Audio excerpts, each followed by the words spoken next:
बुद्धि उत्कर्ष चैनल को आप लाइक और सब्सक्राइब करें ताकि आपको नई वीडियो का अपडेट मिलता रहे और आप अपने ज्ञान का अर्जन करते रहें।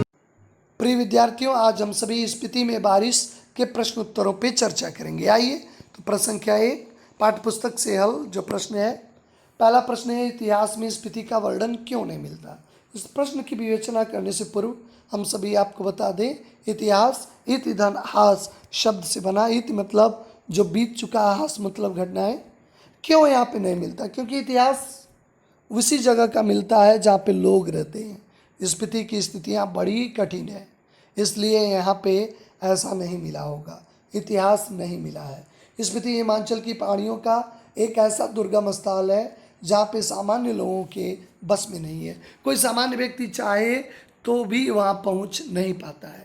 संचार के माध्यम एवं आवागमन के साधनों का अभाव है, अतः यहाँ दूसरे देश की जानकारी भी नहीं होती है कि दूसरे देश में क्या हो रहा है। स्पीति का भूगोल यानी जियोग्राफिकल जो क्षेत्र और परिस्थितियाँ हैं अलग हैं। साल में 8-9 महीने बर्फ रहती है।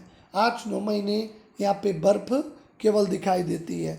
यह संसार से अलग कटा रहता है, ये पूरी तरह से संसार से ये कटा रहता है। दुर्गम स्थान के कारण किसी राजा ने यहाँ पे हमला भी नहीं किया।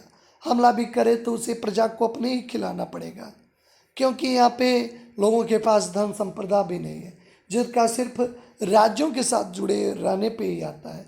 मानवीय गतिविधियों के अभाव में के कारण यहाँ इतिहास नहीं बना। यह क्षेत्र प्रायः स्वायत्त ही रहा। जैसे नेपाल स्वतंत्र ही रहा है, वैसे ये राज्य भी हमेशा स्वतंत्र रहा अपने भौगोलिक परिस्थितियों के कारण। प्रश्न संख्या 2, स्पीति के लोग जीवन यापन के लिए यानी जीवन जिंदगी जीने के लिए किन किन कठिनाइयों का सामना करते हैं। आइए इस पे विचार करते हैं। स्पीति का जीवन बहुत ही कठोर है, बहुत ही डिफिकल्ट है। यहाँ लंबी शीत ऋतु होती है। 8-9 महीने ये क्षेत्र पूरे विश्व से कटा होता है। यहाँ जलाने के लिए बिल्कुल लकड़ियाँ नहीं होती, क्योंकि वनस्पतियाँ नहीं होती हैं। लोग ठंड से ठिठुरते रहते हैं। न यहाँ हरियाली है, न पेड़ है। यहाँ पर्याप्त वर्षा भी नहीं है होती। यहाँ साल में एक ही फसल उगा करती है। जौ, गेहूँ, मटर, सरसों के अलावा दूसरी फसल नहीं होती। किसी प्रकार का फल और सब्जियां भी नहीं होती। यहाँ रोजगार के कोई साधन नहीं, कोई फैक्ट्रियाँ नहीं, कोई कंपनी नहीं। यहाँ का जमीन खेती योग्य है, परंतु सिंचाई के साधन यहाँ पे विकसित नहीं है। यहाँ के लोग अत्यंत जटिल परिस्थिति में रहते हैं। इसलिए उपयुक्त विवेचना से पता चलता है कि यहाँ पे जिंदगी जीना बहुत ही कठिन है, इसलिए यहाँ पे जीवन एक संघर्ष है। प्रश्न संख्या 3 की ओर हम सभी बढ़ते हैं। लेखक की माने तो श्रेणी का नाम बौद्धियों के माने मंत्र के नाम पर करने के क्यों पक्ष में है। माने श्रेणी के विषय में लेखक स्वयं प्रश्न करता है कि इसका क्या अर्थ है, फिर भी स्वयं ही अनुमानित करता है कहीं यह बौद्धियों के माने मंत्र के नाम पे तो नहीं।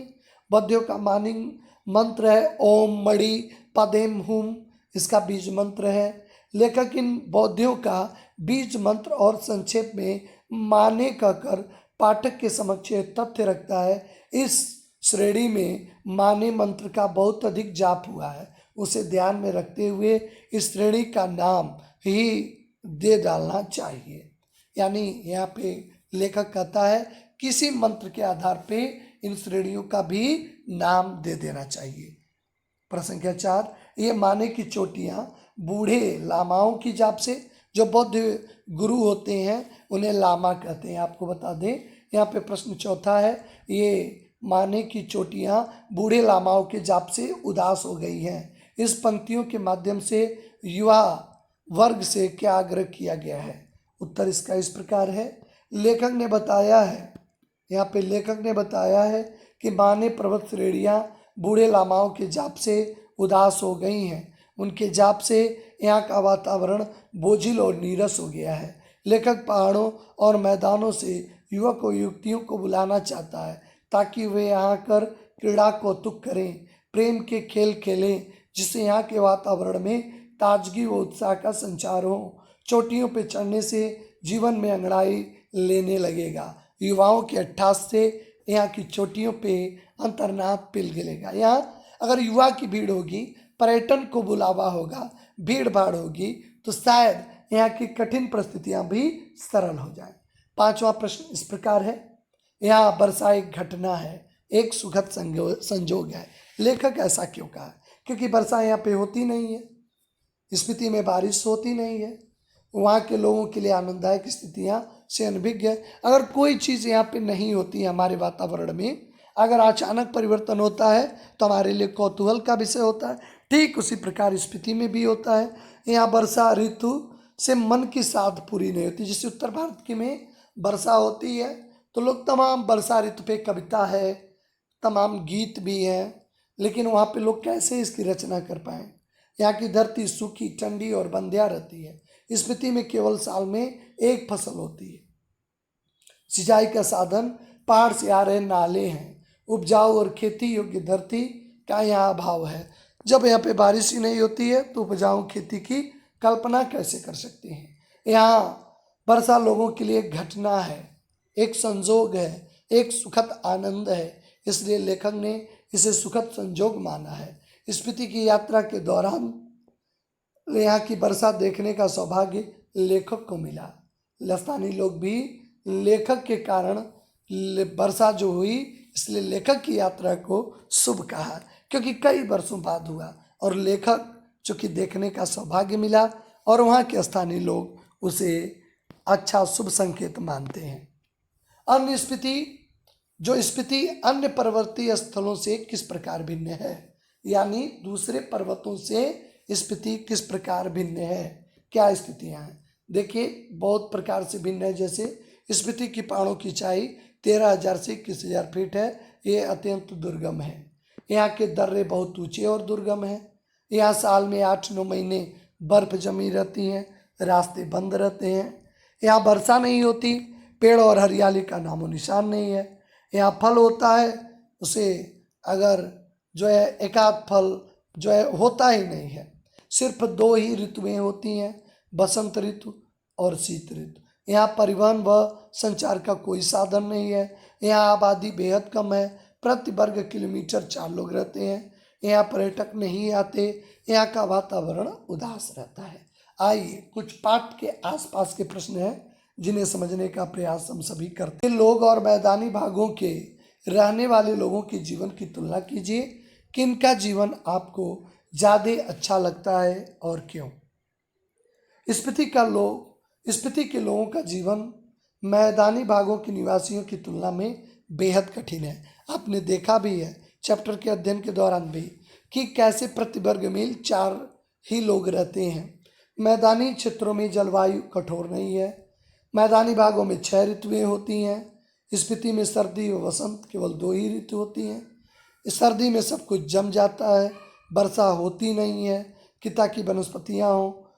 मैदानों में कोई कंपनी, कोई फैक्ट्री, रोजगार का साधन नहीं है। कृषि, खाद्य सामग्री, संचार के साधनों की कमी है। व्यक्ति के पास सुख के साधनों की कमी है, जबकि स्पीति में तो बिल्कुल कुछ नहीं है। मैदानी भागों में तो ये सारी चीज़ें हैं। वहाँ के जीवन निर्वाह कठिनता से होता है, तब मैदानी भागों में रहने वाले का जीवन ज़्यादा सुखी नहीं है।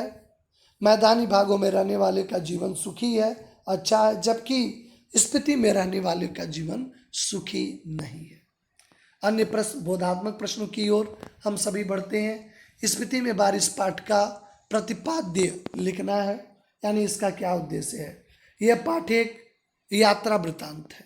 आप कक्षा 9वीं में भी पढ़े होंगे लहासा की ओर, कक्षा 10वीं में साना हाथ जोड़ी, वैसे ही 11वीं के पाठ्यक्रम में भी ये एक यात्रा वृत्तांत है। स्पीति हिमाचल के मध्य में स्थित है। यह स्थान अपनी भौगोलिक एवं प्राकृतिक विशेषताओं के कारण अन्य पर्वतीय स्थलों से भिन्न है।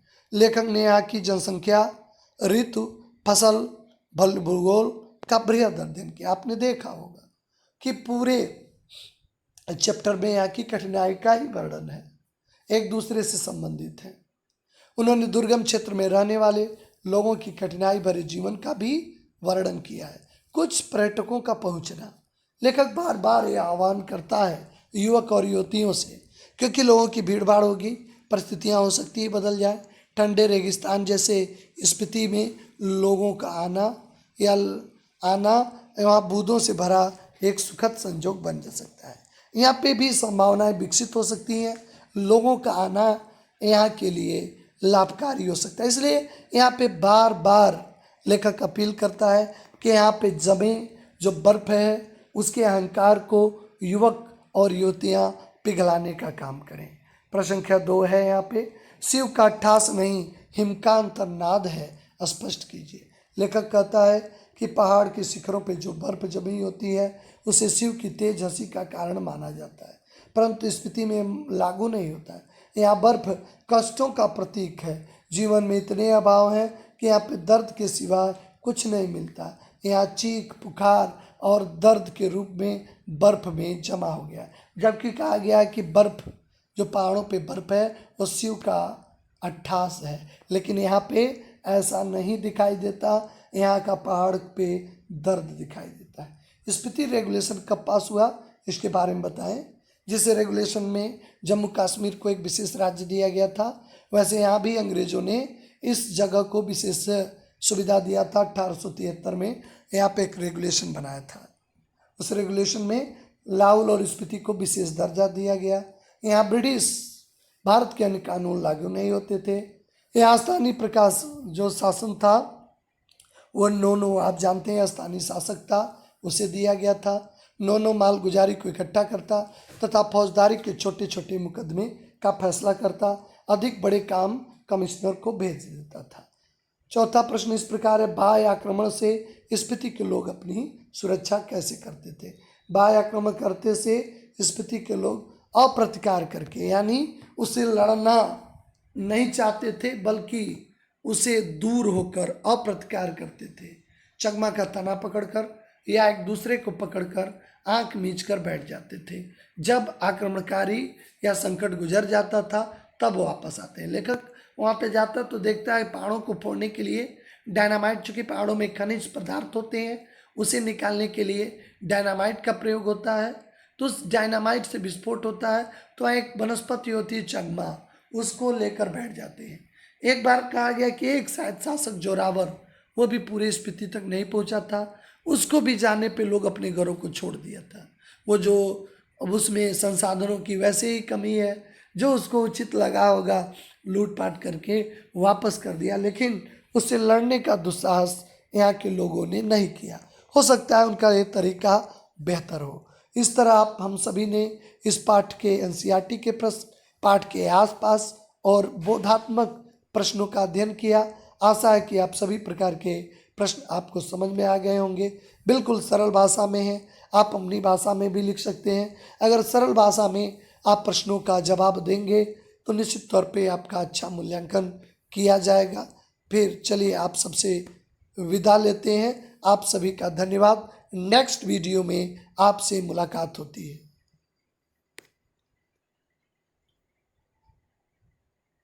हिंदी उत्कर्ष चैनल को आप लाइक और सब्सक्राइब करें ताकि आपको नई वीडियो का अपडेट मिलता रहे और आप अपने ज्ञान का अर्जन करते रहें।